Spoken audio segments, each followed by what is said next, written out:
দুখৰ মাজতো আমি আপোনালোকৰ মাজত আহি আছোঁ আৰু আমাৰ বেবীৰ ক্ষেত্ৰত আমাৰ সন্তানটিৰ ক্ষেত্ৰত বহুতো কথা আপোনালোকক জনাই আছোঁ।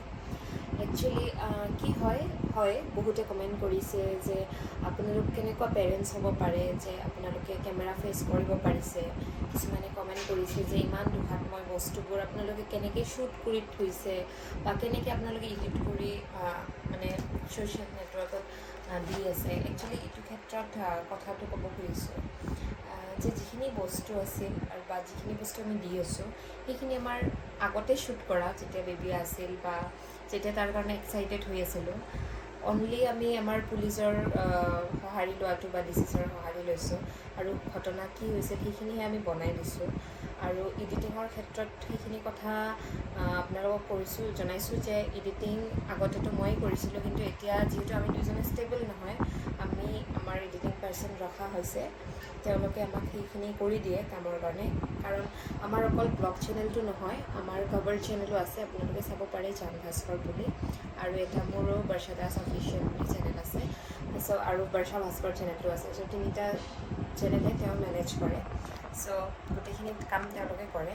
হয়, কিছুমান বস্তুত একচুৱেলি বনোৱাৰ পিছত বা বনাই থাকিলেও বেয়া লাগে, তাৰ কথা মনত পৰিও বেয়া লাগে যে হয়তো থাকিলে আৰু ধুনীয়াকৈ বনালোঁ হয়, থাকিলে হয়তো এনেকুৱা হ'লে যে তাক লৈ বনালোঁ হয়। বহুতো ভিডিঅ' বনাই থৈছিলোঁ, কিন্তু কোনোটো প্ৰপাৰলি বনোৱা নাই। কাৰণ তেতিয়া ভাব আছিল যে অলপমান ডাঙৰ হৈ যাওক, আমি ধুনীয়াকৈ তাক লৈ ফুৰাই চব জেগাতে বনাম। কিন্তু সেইটো আশা যিহেতু ৰৈ গ'ল, সেইকাৰণে আপোনালোকক জনাই বহুতখিনি বস্তু আপোনালোকক জনাই আৰু নটিফিকেশ্যনবোৰ দি আপোনালোকক এইখিনি বস্তু জনাবৰ কাৰণে, সচেতন হোৱাৰ কাৰণে যে আমি কিহৰ কাৰণে প্ৰব্লেমটো ফেচ কৰিছোঁ বা আমাৰ লগত কেনেকৈ কি হ'ল, যাতে ফাৰ্ডাৰ এইবোৰ প্ৰব্লেম মই ভাস্কৰকো কওঁ বা চবকে কওঁ যাতে দুশ্মনেও এইখিনি প্ৰব্লেম ফেচ নকৰে। যদি আমাক আপোনালোকে বেয়া পাই আছে, পাওক, ক'ব লগা নাই। বেয়া কমেণ্ট কৰিব খোজে কৰক, ক'ব লগা নাই। কাৰণ হাজাৰটাৰ মাজত যদি এটা বেয়া কমেণ্ট আহে, সেইটোৰ মূল্য কিন্তু নাথাকে আমাৰ।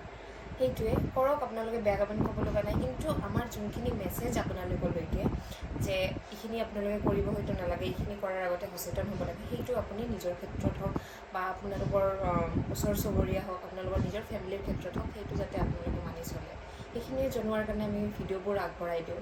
আৰু বহুতে কৈছে যে কিয় ওলাই আহিছা বাহিৰত, ঘৰৰ পৰা বাহিৰত ওলাবই নালাগে, এনেকুৱা হৈছে 10 দিনতে তোমালোকে ওলাই আহিছা। একচুৱেলি কি হয়, যোনে এই বস্তুবোৰ ফেচ কৰি থাকে বা যোনে ফেচ কৰিছে আগে পিছে, তেওঁলোকে বুজি পায় যে যোনটো জেগাত বাচ্ছাটো আছিল আমাৰ লগত, সেই জেগাটোত যিমান সোমাই থাকিম আমি সেই ঠাইখিনিতে আৰু বেছি এট্ৰেক্ট কৰি নিয়ে সেই ঠাইখন। কাৰণ সেই বিচনাতে সি খেলিছিল, মোৰ ঘৰৰ বিচনাতে তেওঁ মানে বাচ্ছাটোৱে খেলিছে, ইপিনে সিপিনে গৈ লৈ ফুৰা হৈছে। সেইখিনি জেগাত যেতিয়া আমি বহুত সময় সোমাই থাকোঁ বা অকলে থাকোঁ ঘৰত বা দুজনেই থাকোঁ হওক, তাৰ বেছি কথা পতা খায় বা তাৰ মনত বেছি পৰা খায়, সেইকাৰণে হয়তো মেণ্টেলি প্ৰেছাৰ আহি যায়। সেইটো সময়ত খাব নোৱাৰোঁ, শুব নোৱাৰোঁ, এনেকুৱা হৈ গৈছে। কাৰণ আমাৰো টোপনি নোহোৱা হৈছে ৰাতি 3-4লৈকে তাৰ কথা ভাবি একদম পুৱা যেতিয়া মুৰ্গীয়ে কান্দে তেতিয়াহে আমি শুওঁ, সেনেকুৱা হৈছে অৱস্থাবোৰ। সেইকাৰণে সেইদিন আমাৰ মা দেউতাও ক'ল আৰু ভাস্কৰো ক'লে, ব'লা আমি অকণমান এটা অকলশৰীয়া ঠাইত গৈ ঘূৰি আহোঁ, অকণমান হ'লেও ফ্ৰেছ ফিল এটা হ'ব বা অকণমান হ'লেও মনটো ছেটেল হ'ব যে য়েছ, আমাৰ আৰু লাইফত বহুত কৰিব লগা বহুতখিনি আছে। যিমানেই যি নহওক বা যিমানে বেয়া হৈ নাযাওক কিয়, আমি এটলিষ্ট এটা কথা প্ৰেক্টিকেলি ক'ব গ'লে আমি খোৱাটো এৰি দিব নোৱাৰোঁ, আমি খোৱা এৰি দিব নোৱাৰোঁ, শোৱা এৰি দিব নোৱাৰোঁ, থকাটো মানে লিভিংটোতো এৰি দিব নোৱাৰোঁ। আমি কিবা এটা আশা কৰি আমি ইয়াতে থাকিবই লাগিব।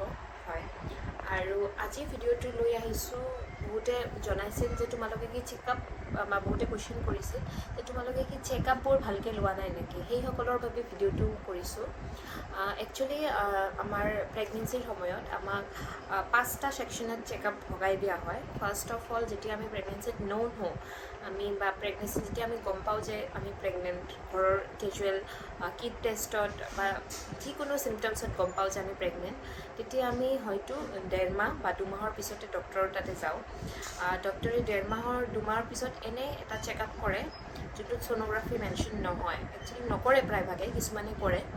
তেওঁলোকে জনায় যে 3 মাহৰ পিছত তুমি ছ'ন'গ্ৰাফিটো কৰোৱা, তাতে আমি হাৰ্টবিটটো মানে ডক্টৰে হাৰ্টবিটটো কেপচাৰ কৰিব পাৰে।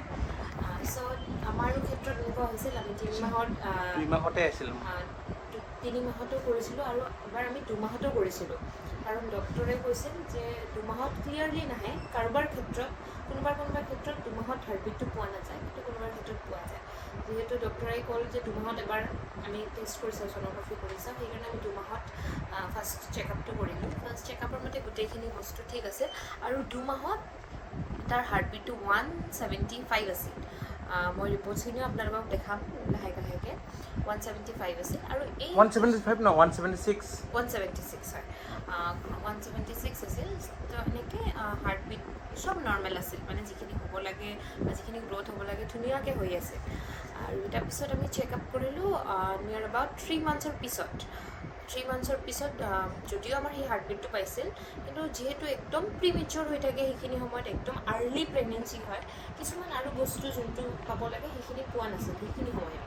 সেইকাৰণে 3 মান্থছত আৰু কৰিলোঁ। 3 মান্থছত যেতিয়া প্ৰথম হাৰ্টবিটটো শুনিছিলোঁ ইমান ভাল লাগিছিল। ভাস্কৰটো এলাউ নাছিল ভিতৰত যোৱা, মানে ছ'ন'গ্ৰাফি ৰুমৰ ভিতৰত যোৱা, কিন্তু মই যেতিয়া শুনিছিলোঁ মোক দেখাইছিল যে বাচ্ছাটো 3 মান্থছতো সি হিলিব পাৰে, শুই থাকে বা জাগি থাকে যে সেইখিনি মেমে গম পায়। চ' সেইখিনি যেতিয়া কৈছিল ইমান ভাল লাগিছিল। যেতিয়া প্ৰথম এটা সন্তান গাত আহে সেইখিনি বস্তু বহুত এটা এক্সাইটমেণ্ট হয়। যেতিয়া হাৰ্টবিটটো শুনাই এনেকুৱা লাগে যে সেইটোৱে শুনি থাকোঁ নেকি, সেইখিনি ৰেকৰ্ড কৰি লওঁ নেকি, এনেকুৱা লাগে। ৰেকৰ্ডিংটো বাৰু এলাউ নহয়, সেইকাৰণে আমি সেইবোৰ কৰিব পৰা নাই, কিন্তু বহুত ৰিকুৱেষ্ট কৰিছিলোঁ যে আমাক সোমাব দিয়ক, আপুনি অকণমান ৰেকৰ্ড কৰি থওক, কিন্তু এলাউ নাছিল, সেইকাৰণে কৰা নাই। চ' 3 মান্থছ গ'ল, 2 মান্থৰ পিছত 3 মান্থ গ'ল।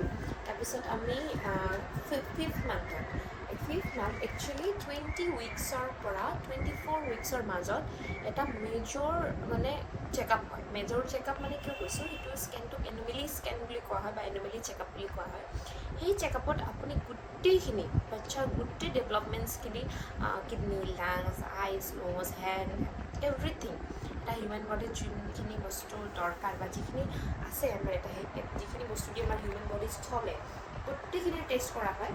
আৰু এই টেষ্ট ৰিপৰ্টখিনিয়ে মই আপোনালোকক দেখাইছোঁ, সেই টেষ্ট ৰিপৰ্টখিনি ইমান ক্লিয়াৰ হয় যে গোটেইখিনি বস্তু আপোনালোকে গম পাব পাৰে। এই চাওক, এইবোৰ গোটেইখিনি বস্তুৱে ধুনীয়াকৈ ইয়াতে আহি যায়।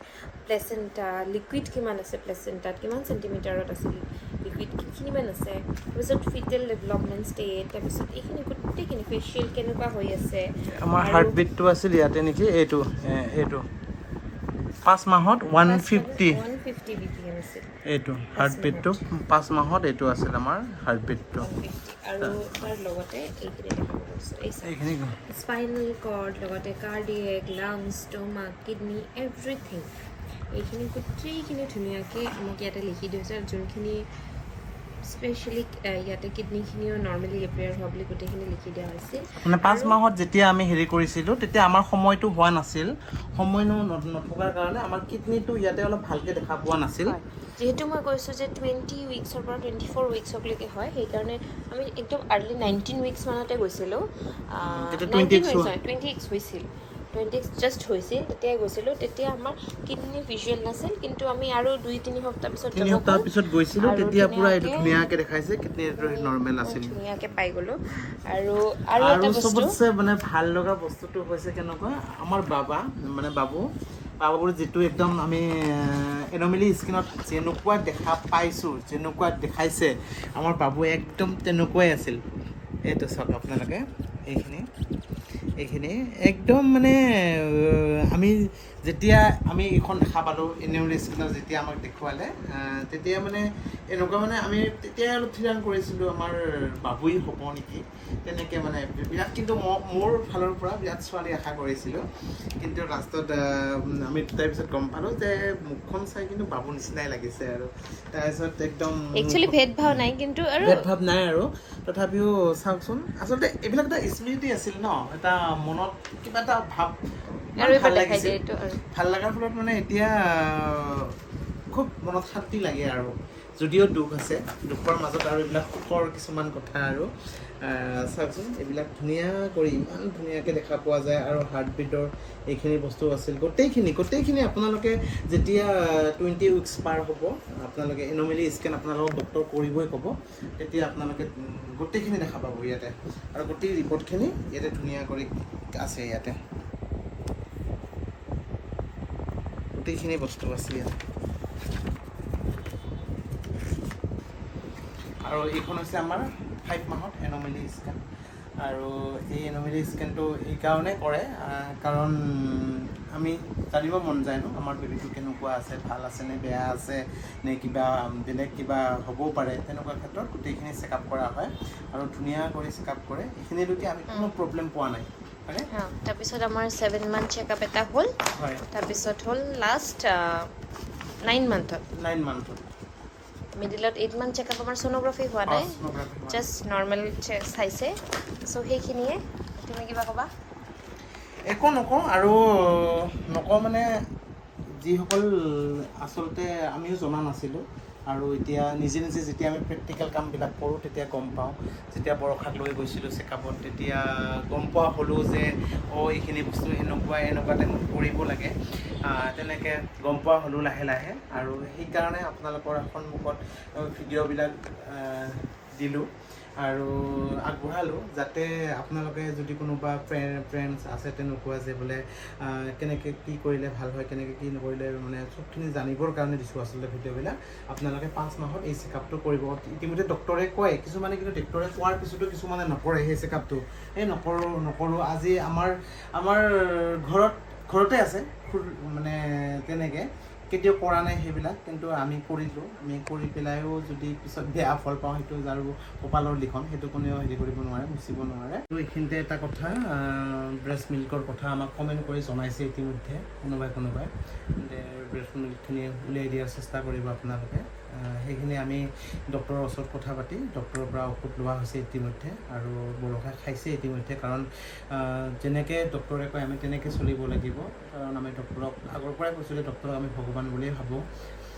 যিকোনো ক্ষেত্ৰত কিবা এটা অসুবিধা হ'লে বা কিবা এটা জানিব ইচ্ছা থাকিলে, কিবা প্ৰব্লেম পালে আমি ডক্টৰৰ ওচৰতে যাওঁ। ঠিক তেনেদৰে আমাক কমেণ্ট কৰি জনাইছে সেই কথাটো, আৰু যোনে কমেণ্ট কৰি জনাইছে তেখেতক বহুত ধন্যবাদ জ্ঞাপন কৰিছোঁ। বহুতে ভাল কমেণ্ট কৰিছে, বহুতে বেয়া কমেণ্ট কৰিছে, সেইবোৰ আৰু আলোচনা নকৰোঁ। কিন্তু আপোনালোকে যদি কোনোবাই নতুনকৈ প্ৰেগনেঞ্চিৰ কথা ভাবিছে বা চিন্তা কৰিছে বা ইতিমধ্যে প্ৰেগনেঞ্চি চলি আছে, গতিকে ধুনীয়া কৰি কেয়াৰ ল'ব। ডক্টৰে যেনেকৈ কয় তেনেদৰে চলিব। ডক্টৰৰ ওচৰত যাব আপোনালোকে, যেনেদৰে যিবোৰ চেকআপ কৰিব কয় সেইবোৰ চেকআপ একদম ভালকৈ কৰিব আপোনালোকে। আৰু ভিডিঅ'টো এইখিনিয়ে আছিল, আৰু ইয়াতে সামৰণি মাৰিব। ধন্যবাদ।